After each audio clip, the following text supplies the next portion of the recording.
uma questão em relação ao seu texto que está relacionada ao fato de que você afirma que houve pouca mudança na sociedade brasileira. Você fala, houve pouca mudança, não só do ponto de vista político, mas também do ponto de vista econômico. Quando você faz algumas comparações de números de PIB com a população, enfim, né? E isso me causou uma certa, não só um certo estranhamento, mas um incômodo, né? Por conta das questões relacionadas à educação. Nos últimos tempos, os números da educação, pelo menos os propalados pelo governo, são de um aumento expressivo de pessoas, inclusive no nível superior, né? E isso não teve efeito, na sua opinião, nessa cidadania da qual você está falando? E se teve, qual foi? O que você está pedindo é para eu avaliar qualitativamente o que são as mudanças do Brasil nas últimas décadas. Isso... Eu não quero que você seja morto depois, Pode ficar tranquilo. Não é o problema de ser morto. É o problema de que nós precisamos ter parâmetros para avaliação. O que é o parâmetro para o desenvolvimento de uma sociedade? É a renda, mas desse ponto de vista, os países mais desenvolvidos são os Emirados Árabes, onde a gente tem de fato ainda a escravidão, as mulheres sem direitos, etc. Então, não é a renda o parâmetro do desenvolvimento de uma sociedade. É a educação, eu acho que é um parâmetro importante, mas eu diria que nós temos, além da educação, outros elementos. Um elemento é a qualidade da democracia. E desse ponto de vista não podia ser, a gente não pode esperar também que se faça milagre. Um país onde a população há 30 anos só ganha direito de voto pleno, não tem o aprendizado democrático de uma sociedade escandinava. Não é um problema de riqueza. O Brasil é um país rico, é um país muito rico. O problema é que isso está ligado a uma concentração de renda e uma desigualdade social profundamente enraizadas. Um outro elemento que eu acho que é importante, além da educação, além da qualidade da democracia e da consciência cidadã, é o problema da natureza do tecido social. E eu enfatizo isso no texto. O Brasil estava se tornando uma sociedade industrial, urbana, moderna ao longo dos anos 50, 60, 70. O Brasil em 50 anos, de 1930 a 1980, cresceu 6% ao ano. O Brasil foi a China do século XX. Uma sociedade eminentemente agrária está, no final do século XX, urbanizada, industrializada. O Brasil era quando se dá a crise de 1980, que vai levar no Brasil, depois de 10 anos de impasses, a transição ao neoliberalismo, o Brasil é uma sociedade extremamente urbanizada.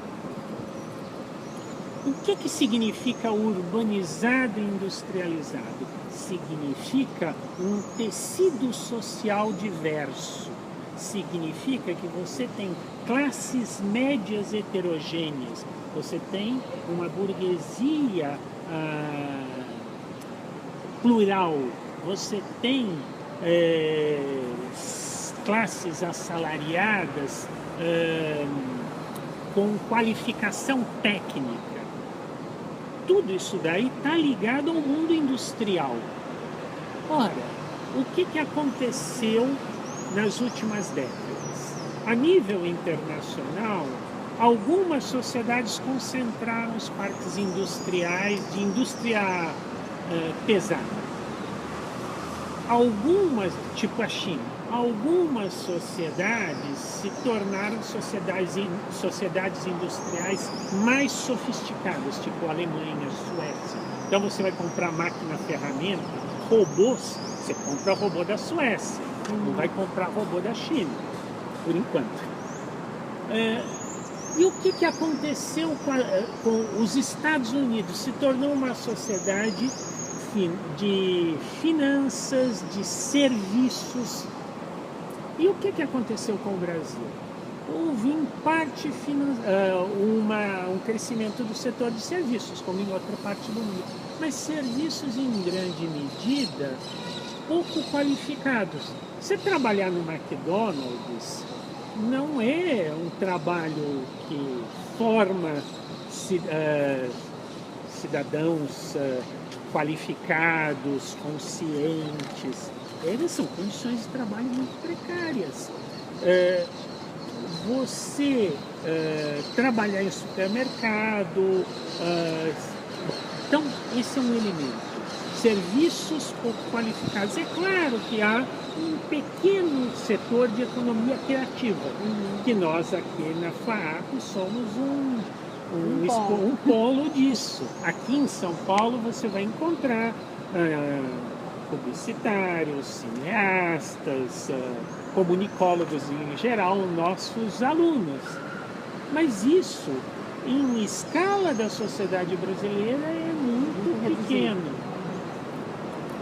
E o que aconteceu com a economia brasileira? Tanto o governo Fernando Henrique quanto o governo Lula, e isso é o projeto de nação dos dois partidos, é muito semelhante, operou uma desindustrialização do Brasil, que contraditoriamente foi maior no governo Lula e Dilma do que no governo Fernando Henrique. Essa desindustrialização do Brasil significa que a economia se tornou muito mais primário exportadora de minérios e de produtos agropecuários. Ora, o que significa uma economia centrada na produção primária? É, para usar um termo clássico dos historiadores, uma economia de enclave. Muita concentração de renda, trabalho desqualificado e uma massa de precariado. Então, o que aconteceu no Brasil? Você tem professores universitários que viram motoristas de Uber. Você tem fisioterapeutas que vão agora virar personal trainers. Você tem uma sociedade que, ao invés de estar formando cientistas, engenheiros, pessoal qualificado para a área de serviços, você vai ter uma força de trabalho desqualificada e precarizada. Então, para mim, esse é um critério de avaliação de que a sociedade brasileira, em alguns aspectos, repare, não vamos forçar a barra, mas em alguns aspectos, ela volta ao parâmetro da República Velha e não do Brasil desenvolvimentista que atingiu seu auge nos anos 80. E isso compromete a base para uma democratização efetiva da sociedade brasileira. Se você não tem empregos formalizados, força de trabalho qualificada, você vai ter muito mais dificuldade de estruturar a cidadania. E fora que você fica muito dependente desses outros países que fazem a transformação das matérias-primas que a gente produz. Esses países estão produzindo tecnologia, estão produzindo patentes, estão produzindo inovação tecnológica. E o Brasil é um consumidor passivo disso tudo.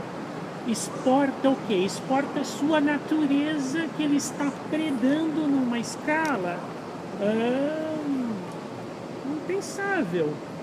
Vamos pegar só para fazer um parênteses, porque eu acho que a questão ambiental também é um componente central para a gente pensar desenvolvimento. Como é que a gente vai ter uma população consciente, cidadã, em um ambiente destruído? O Brasil destruiu seus sistemas hídricos em toda a região sudeste. Nós estamos vendo agora o acidente da Samarco, que era uma coisa esperando para acontecer, porque existem quase 1000 barragens daquele tipo em Minas Gerais, destruiu o Vale do Rio Doce. O Vale do São Francisco, o Rio São Francisco está morrendo por quê? Porque não tem controle do uso da água para irrigação. Então, o Sudeste tem todos os seus rios, grande parte deles, desculpa, não todos, o Brasil, quase todos os rios do Brasil nascem no Planalto Central.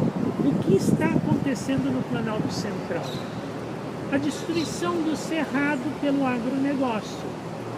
O Código Florestal, qual era o elemento mais importante? Se você mantém ou não mantém a mata na margem, a mata ciliar. Ora, foi aprovada a redução, ou seja, nós não estamos tomando as medidas mais elementares de preservação ambiental.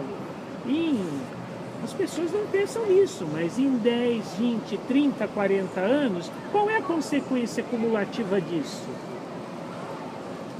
Isso vale também para o ambiente urbano. Você investe em transporte público ou deixa o carro rolar solto. O resultado é barbárie. Bom, então esses elementos que envolvem modelo de desenvolvimento, infraestrutura e relação com o meio ambiente, para mim, são centrais para a gente avaliar o que é o legado das últimas décadas. E para você, então, não... Nós temos em aspectos importantes uma regressão. É claro que aumentar a escolaridade é importante, mas nós podemos ter sociedades mais escolarizadas extremamente bárbaras. O caso mais clássico que embasbacou os cientistas foi o caso da Alemanha sob o nazismo. Como que a pátria de Goethe gera o Hitler. Então, nós temos hoje processos de involução política em sociedades extremamente escolarizadas. Começar pelos Estados Unidos, sob o Trump, né? Então, me parece que a escolaridade ela tem que ser inserida. Outro elemento importante, é evidente que a capacidade de consumo é importante. O governo do PT reivindicou isso muito fortemente com a ideia da classe C, inserção de setores excluídos no mercado que agora passam a consumir produtos essenciais, embora também tenha toda uma série de supérfluos que entrem no pacote, né? Mas esses parâmetros, educação, capacidade de consumo, eles podem estar no bojo de uma sociedade mais violenta, mais injusta, mais preconceituosa, mais excludente. E o que são os elementos que caminham para essa sociedade mais inclusiva, mais democrática, menos violenta? Me parece que são elementos que não foram fortalecidos nesse processo das últimas décadas no Brasil.